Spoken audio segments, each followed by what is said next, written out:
So there's an enormous amount of demand out there. I mean, you talk to the broadcasting people, you talk to the BBC guys, and I mean, they're really worried. The network can't really cope. They could deliver a lot more. The networks are, in fact, the bottleneck.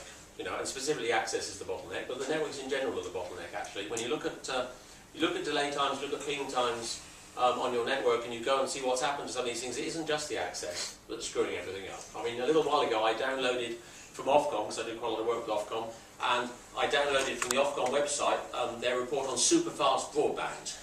Right? And I looked at it coming into my computer, and it came in at 16 kilobits. And I thought, well, we've got a way to go for super-fast broadband, haven't we? Yeah.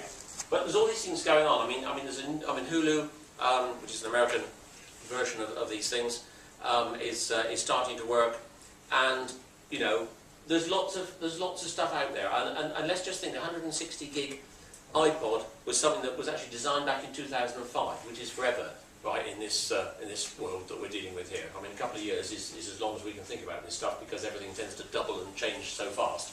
You can't keep up with it elsewhere. So there's a lot of things increasing the demand for bits, increasing the rate, and it isn't just bits. It's also latency.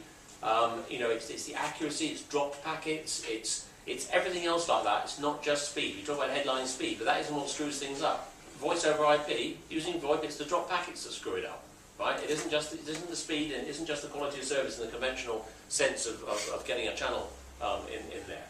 So specifications are really important, and get the right things working is actually more difficult than people think it is, and you need more bandwidth overhead than you think you do in order to do things and make it work properly. If anybody's ever tried, even in an office, to try and make something, send a lot of video around the place, I mean, in an office, you soon discover that you need an awful lot of giggy connections to make it work properly.